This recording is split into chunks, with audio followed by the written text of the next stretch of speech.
Good evening, everyone. Welcome to our recap of the Clash, which was supposed to be run on Sunday, but due to the unexpected weather, if you've been keeping up with me on my updates with it, we got pushed to Monday. Realized that's not going to work either, so we ran it on Wednesday. Really good event. Again, it's just an exhibition. There's no points paid out, but it's a really good event. I think I enjoy it, especially at Bowman Gray Stadium. I think that's just a phenomenal atmosphere. A little rough last night. We'll get into that more. So, for what we're going to start with, we'll give a recap of the last chance qualifier. They did, they changed up the procedure, I guess, a little different. Normally they do qualifying with practice, excuse me, and then they do heat races to set the top 20. Well, they were trying to squeeze us into 1-day event versus a 2-day event. So they turned around and used the top 20 speeds in practice to set the field. And they set that up. Kyle Larson wound up sitting on the pole. And then the 21st through the rest of the entrants went into what they call the last chance qualifier, LCQ. And what happens there is they run 75 laps. The only laps that count are green flag laps. Well, my driver drives the 21 car, Josh Berry, started first because he had the 21st fastest speed and took off, led, got past, whatever, wound up eventually winning by like 7 seconds over second place. And the top 2 positions qualify for the main event, the Clash. The last spot came down to Austin Cindric, Corey LaJoy, who was filling in for Brad Keselowski, who is recovering from a broken femur from a skiing incident, and AJ Allmendinger. And those were beating and banging for the last 10 laps. The last corner, Allmendinger made a move. He bumped Cindric, who slid kind of up into LaJoy, but it also propelled Cindric ahead. So Cindric was your last qualifier for the event. And then, as I've mentioned before, the last spot, 23 spots in this race, went to whoever wasn't qualified that was the highest in the points, and that fell to Alex Bowman.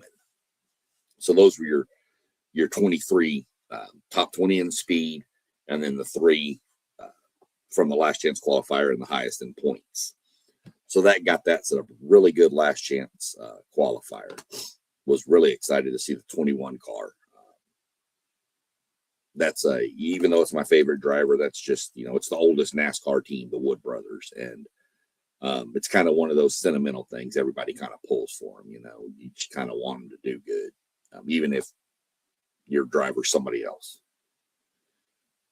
So then we moved on and we got everybody lined up and ready to roll, and we started the Clash. Now the Clash, of course, it's pretty much 200 lap races. It's 200 laps, but they had a break at 100 laps for guys to go do tires and make adjustments and stuff. And then they come back out. They're non-competitive pit stops, so you can't lose positions. You can't gain position. You come out where you were. And then they line up and go again. The beginning of the Clash was pretty good. Kind of went back and forth. You had a few lead changes. Larson, who was the pole sitter, led a few. Ty Gibbs got up there. Ryan Blaney, my wife's favorite driver, drove from 16th up into the top, 2 or 3. Daniel Suarez, who changed teams this year and is now driving for Spire Motorsports, wound up going from 20th all the way up, made a run. Josh Berry moved up into the top 10 from 21st. People were just moving and going and moving and getting bumped out of the way. It was a pretty good start to it, and I would have been happy had it ended like that. But Of course, it's NASCAR and can't do anything easy. It doesn't seem anymore. That's not a knock on NASCAR either. That's just, it seems like last year we got extremely lucky with the weather, and this year we've already started off bad. Hopefully this isn't a sign of things to come. But at this point, you had the weather make its appearance. And this is probably the first NASCAR race I've ever seen or heard of that had to deal with sleet and snow and freezing rain and rain. It dealt with it all. It was cold, well below 30 degrees out there. Some people I know up in like the northern Minnesotas and Michigans and all them there, oh well, well, Carolina's not used to that as much. So it was really, really cold out there for those people, and the fans showed up. Give the fans credit; they braved the elements. But you had an issue with that, and NASCAR kind of was using their jet dryers and everything they could, and they brought the cars in and they put on the wet weather tires, which, if you're not familiar, a wet weather tire is pretty much what you have on your passenger car. It has tread. It's not a slick racing slick. It has tread and grooves to help push water, so it's just like your passenger car. And so they're doing all their stuff with it and getting it clean, and got these wet weather tires on. And I was sitting there, and they came back out to races, and I looked at my wife and I said, this is not going to be pretty. A quarter-mile track, 23 cars, a wet racing surface, even with wet weather tires. And sure enough, shortly after they got going, it was a wreck. Luckily, on that size track, not a lot of damage done to the cars, so it wasn't too bad. Cars were able to keep going. Normally, that instance, you're going to have cars out of the race, but the weather played a major factor in that. Not only were they only counting green flag laps, so these cars going, around under caution weren't counting. That leads us to the controversy. At one point, Kyle Larson ran out of gas, and he had to get pushed back over into the pit area. And you were told the rules at the beginning of the race were you put your fuel in your car and you're not allowed to fuel the rest of the time. Well, some guys were running less fuel because the lighter car goes faster than a heavier car. So Kyle Larson ran out of gas. If I'm not mistaken, Chase Elliott or William Byron, one of the others a couple people ran out of gas. Well, a couple of people went to the pits without NASCAR's approval and put gas in their car. Well, they got penalized and put to the back of the field. And the other guys waited, and then NASCAR told everybody, go get fuel. Well, those guys got to go get fuel and keep their position on the track. So the ones that jumped the gun to get fuel got penalized. The others didn't. Caused a little controversy with people saying that's not right. We weren't expecting to have to run all these laps under caution. We had enough fuel for a 200 lap event with some cautions, but not, they ran 20, 30 minutes. This race wound up being somewhere around the 3.5 hour range, which is way too long for an event called the Clash. That's more of a regular NASCAR race length. So there was a little controversy with that. Some people just like, why? We were going to run out of fuel, which was going to cause more cautions, which would have then made more cars run out of fuel. So they came to get fuel and got penalized. Had this been a points paying race, you would have heard a lot more about this, I think. Because there's no points involved, I think people kind of chalked it up to what it is. It's kind of an all-star event. NASCAR does have an all-star race coming up later in the year. It's going to be at Dover, Delaware. I'll explain that when we get closer. But this is kind of just like a fan appreciation almost. Baseball does like Fan Fest sometimes for before the season, players and interviews and all that. This is kind of NASCAR's kickoff. It's just kind of like, hey, it's just a fun event. So there was a little controversy with it, which, there's going to be stuff, but, NASCAR, I think, made the right decision and telling the cars in mid race, yeah, go fuel. One car, who was it? Carson Hocevar, I think, the number 77, went back into the pit, didn't put fuel in it, but changed from the wet tires to the slick tires. Well, you're only allowed to do that when NASCAR says you're allowed to do that. So they got penalized and had to go to the back for putting, and well, actually, I take that. They went to the back, but NASCAR made them come back in and put the other tires back on. So just a little controversy. And, you know, say what you will about changing rules in the middle of events, but what are you supposed to do? No, this was unprecedented territory for NASCAR. They wanted to get this race in for the fans. And I'm sure, you know, TV partners had something to do with it too, because they pay a lot of money to broadcast these. So, you know, NASCAR kind of did what they felt the best, and I don't have a problem with it. Again, if it was a points paying race, maybe I'd have a little more to say about it, but I'm not worried about it. It was still good. The finish, you know, after all that got sorted, they lined back up, started racing again. Normally at Bowman Gray, the inside is the preferred groove, the lower side of the track. Well, after the rain and the wet weather tires and all these different things, there seemed to be people on the outside, and cars were getting on the outside. I can remember sitting there watching Josh Berry, who was in like 19th, and he went to the outside. And this is normally a 2-groove track, but there was 3 cars, and he was on the far outside, probably about 6 inches off the wall. And he just started moving motor and passing. The next thing I know, I looked up and he's in 12th. And okay. So it was a really, really, really good run. Saw a lot out of a bunch of different teams. Teams that you normally see at the front, the Larsons, the Blaneys. They were doing Hamlins. They were up there doing their thing. But your teams, your Berries, your Daniel Suarez, your Ryan Preece's, your Carson Hocevar, and Connor Zilic, who I've mentioned in a few other of these episodes of my NASCAR for Beginner series. Better watch that kid. That was his first time behind a cup car like that in a race, and he at one point was up in the top 5. And I'm going to go back and look at where he finished. I didn't even pay attention to his exact finishing position. But one advantage to this was because he got his feet wet, kind of. Let me see where he finished. Where did you go? He finished 18th. Started 19th, finished 18th, but he was running in the top 5 for a little bit. So the cool thing about the way they do this event is because only the green flags count, even if a car had an issue and there was a yellow, he didn't get penalized. He didn't, like, there was 23 cars in the race, and Bubba Wallace was the only one who finished 1 lap down. Everybody else was on the lead lap.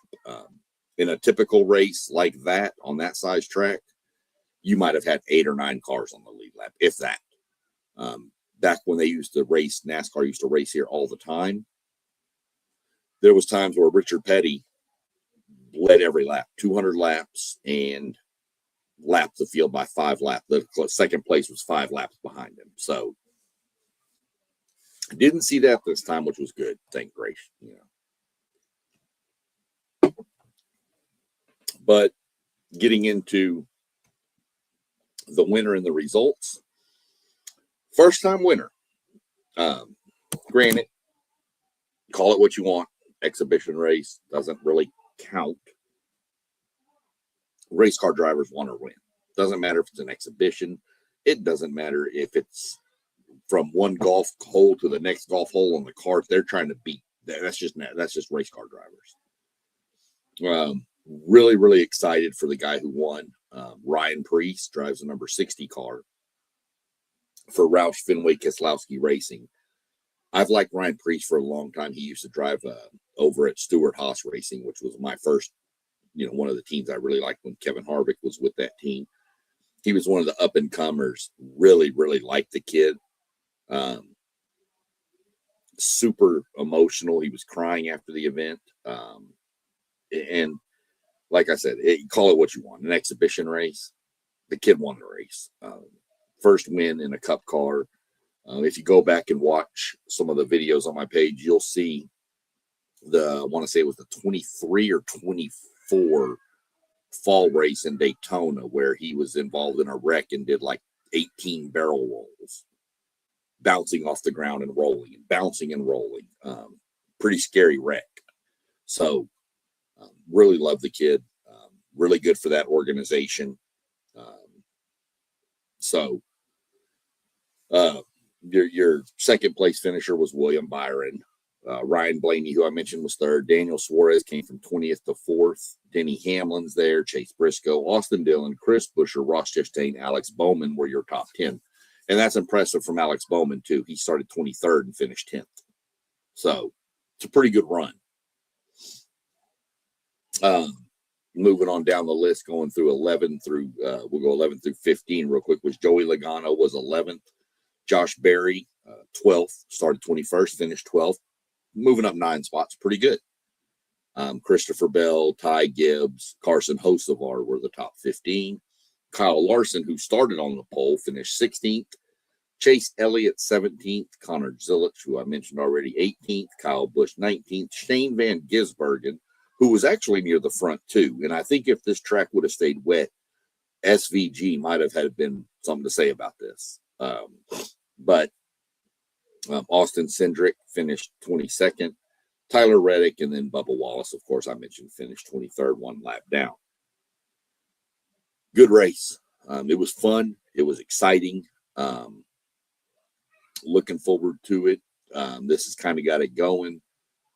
It's Thursday, so as of 6 days from now, next Wednesday, we will be down in Daytona for qualifying, and then next Thursday, right around this time, a little bit 30 minutes later than what this is right now, we'll be on the track with the 2 dual races to finish setting the lineup for the Daytona 500.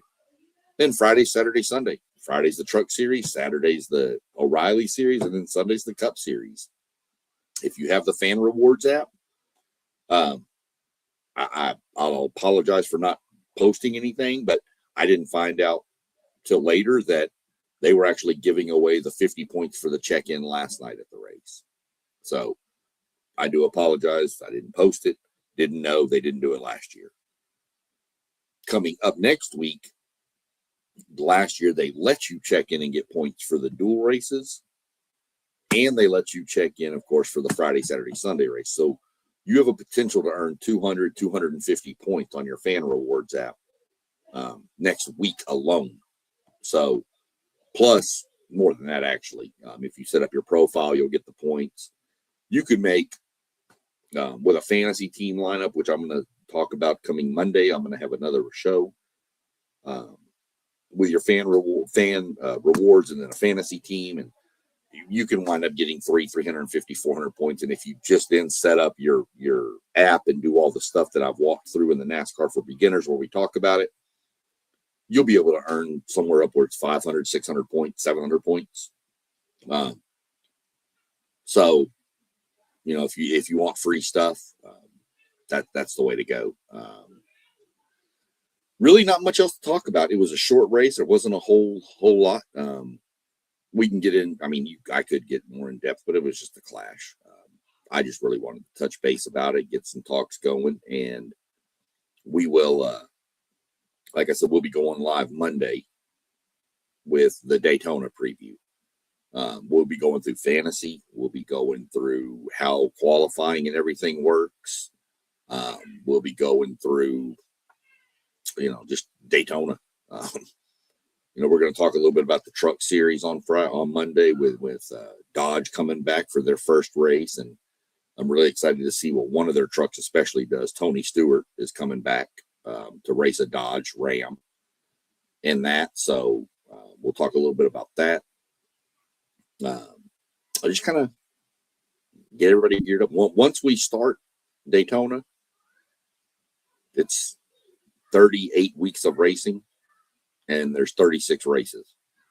So 2 weeks off is all they get, these drivers. They end in November, and you see we're cranking back up in February. So very short off season, very, very, very long season.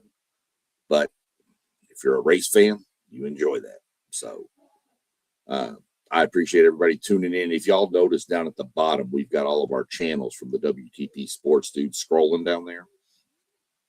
Like, subscribe, share, hit the little notification bell. You'll know when I'm going live or any of us are going live to get your fix of whatever you want. We hit your comments up. We'll respond to every comment that's dropped.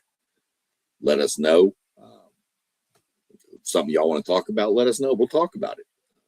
I know we got a show coming up tonight. I'll be missing that one tonight, but there'll be a show on at 7:45 tonight. It's February 5th. So y'all tune in. And other than that, everybody go like, subscribe. Have a good one. Yeah, I mentioned that. Like, comment, subscribe, share, hit the notification bell. That's what I mentioned. One take Zay right there. That guy's got some content. Y'all go check him out too, for sure. All of them got good content. Go check them all out. I'd like to get a little thing going here. And if you're on my NASCAR podcast and you learn anything about NASCAR, hit the subscribe button. And if it doesn't cost you anything, doesn't do anything, just helps us all out here. So go like, subscribe, comment. And other than that, I'm going to jump off and go see what I can find to wrangle on TV tonight. Have a good night and stay safe. Peace.